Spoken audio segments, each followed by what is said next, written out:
ನಾನು CM ಆಗೇ ಆಗ್ತೀನಿ.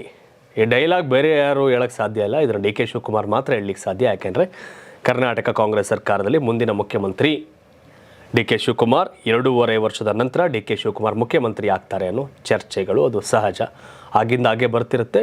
ಆದರೆ ಇದನ್ನು ಸ್ವತಃ ಅವರೇ ಹೇಳಿದ್ದಾರೆ. ಯಾವಾಗ ಅಂತ ಹೇಳಿಲ್ಲ, ನಾನು CM ಆಗೇ ಆಗ್ತೀನಿ, ನಾನು CM ಆಗೇ ಆಗ್ತೀನಿ, ನೋ ವರಿ ಅನ್ನೋದ್ರ ಮೂಲಕ ಒಕ್ಕಲಿಗ ಸಮುದಾಯದ ಮತ ಬ್ಯಾಂಕನ್ನು ಎಳೆಯೋಕ್ಕೆ ಹೊರಟಿದ್ದಾರೆ.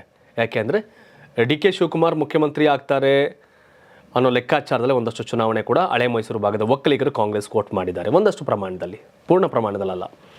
ಸೊ ಈ ಕಾರಣಕ್ಕೆ ಈ ಚುನಾವಣೆಯಲ್ಲಿ ಮತ್ತೆ ನಾನು CM ಆಗೇ ಆಗ್ತೀನಿ ಅಂತ ಹೇಳೋದ್ರ ಮೂಲಕ ಎಸ್ ಕುಮಾರಸ್ವಾಮಿ ಮಂಡ್ಯ ನಿಂತಿದ್ದಾರೆ, ದೇವೇಗೌಡರ ಅಳಿಯ ಗ್ರಾಮಾಂತರ ನಿಂತಿದ್ದಾರೆ, ದೇವೇಗೌಡರ ಮೊಮ್ಮಗ ಹಾಸನ ನಿಂತಿದ್ದಾರೆ, ದೇವೇಗೌಡರ ಪಕ್ಷ ಕೋಲಾರ ಕಂಟೆಸ್ಟ್ ಮಾಡಿದೆ, ದೇವೇಗೌಡರ ಪಕ್ಷ BJP ಜೊತೆ ಹೋಗಿದೆ ಅನ್ನೋ ಕಾರಣಕ್ಕೆ ಒಕ್ಕಲಿಗರು ಓಟ್ ಹಾಕ್ಬಿಟ್ಟಿರ, ಬೇಡ ನಮಗೆ ಹಾಕಿ ನಾನೇ ಮುಖ್ಯಮಂತ್ರಿ ಆಗ್ತೀನಿ ಅನ್ನೋದ್ರ ಮೂಲಕ ಮತದಾರರನ್ನ ಸೆಳೆಯುವ ಕಡೆ ಸರ್ಕಸ್ಗೆ DK ಶಿವಕುಮಾರ್ ಕೈ ಹಾಕಿದ್ದಾರೆ.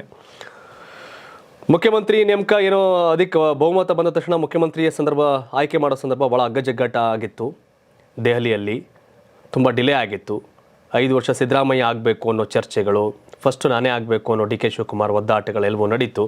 ಅಂತಿಮವಾಗಿ ಹೈಕಮಾಂಡ್ ಸಿದ್ದರಾಮಯ್ಯನವರ ಮುಖ್ಯಮಂತ್ರಿ ಮಾಡಿದ್ದಾರೆ. ನನಗೆ ಸಿಕ್ಕಿರುವ ಮಾಹಿತಿಯಂತೆ, ಗೊತ್ತಿರುವ ಮಾಹಿತಿಯಂತೆ 2.5 ವರ್ಷಗಳ ಕಾಲ ಸಿದ್ದರಾಮಯ್ಯ ಮುಖ್ಯಮಂತ್ರಿ, 2.5 ವರ್ಷದ ನಂತರ DK ಶಿವಕುಮಾರ್ ಮುಖ್ಯಮಂತ್ರಿ. ಅಧಿಕಾರವನ್ನು ನನ್ನ ಸಮಯ ಮುಗಿದಾಗ ನಾನೇ ಬಿಟ್ಟು ಕೊಟ್ಟು ಹೋಗ್ತೇನೆ ಅಂತ ಸಿದ್ದರಾಮಯ್ಯ ಮಾತು ಕೊಟ್ಟಿದ್ದಾರಂತೆ.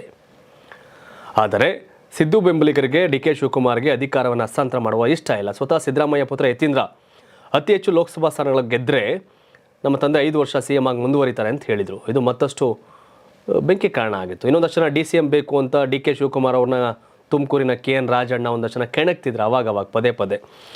ಬಟ್ DK ಶಿವಕುಮಾರ್ ಸ್ಪಷ್ಟವಾಗಿ ಹೇಳಿದ್ದಾರೆ, ನಾನು CM ಆಗೇ ಆಗ್ತೀನಿ ಅಂತ. ಸೊ ಈಗ ಈ ವಿಷಯ ಪ್ರಸ್ತುತ ಅಪ್ರಸ್ತುತ ಅಂತೇನಿಲ್ಲ, ಪ್ರಸ್ತುತವೇ. ಕಾರಣ ಇಷ್ಟೇ, ಒಕ್ಕಲಿಗ ಸಮುದಾಯ ಕೈ ಹಿಡಿದರೆ ಹಳೆ ಮೈಸೂರು ಭಾಗದಲ್ಲಿ ವಿಧಾನಸಭೆ ಚುನಾವಣೆ ಕಾಂಗ್ರೆಸ್ ಗೆಲುವಿಗೆ ಕಾರಣ ಆಗಿತ್ತು. ಲೋಕಸಭೆಯಲ್ಲಿ ಕೂಡ ಕೈ ಹಿಡಿದ್ರೆ ಕಾಂಗ್ರೆಸ್ಗೆ ಗೆಲುವಿಗೆ ಅನುಕೂಲ ಆಗುತ್ತೆ ಅನ್ನೋದು DK ಶಿವಕುಮಾರ್ ಉದ್ದೇಶ. ಹಾಗಾಗಿ ನಾನು ಮುಖ್ಯಮಂತ್ರಿ ಆಗೇ ಆಗ್ತೀನಿ ಅಂತ ಹೇಳಿದ್ದಾರೆ. ಆದರೆ DK ಶಿವಕುಮಾರ್ ಜೈಲಿಗೆ ಹೋಗ್ತಾರೆ ಅಂತ ಹೇಳ್ತಾರೆ BJPಗರು. ಅವರು CM ಆಗ್ತಾರಾ, ಜೈಲಿಗೆ ಹೋಗ್ತಾರಾ ಅನ್ನೋದೆಲ್ಲ ಮುಂದಿನ ದಿನಗಳಲ್ಲಿ ಗೊತ್ತಾಗುತ್ತೆ. ಬಿಕಾಸ್ BJP ಅವ್ರ ಪಾಡ್ಗೆ ಅವ್ರು ಆರೋಪ ಮಾಡ್ತಾರೆ. DK ಶಿವಕುಮಾರ್ ವಿಶ್ವಾಸ ನಾನು CM ಆಗ್ತೀನಿ ಅನ್ನೋದು ಅವ್ರ ವಿಶ್ವಾಸ ಹೇಳಿದ್ದಾರೆ.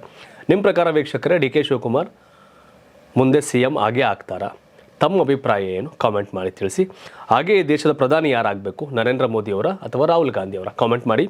ಧನ್ಯವಾದ. ಇದು ಕರ್ನಾಟಕ TV, ಕನ್ನಡಿಗರ ಧ್ವನಿ.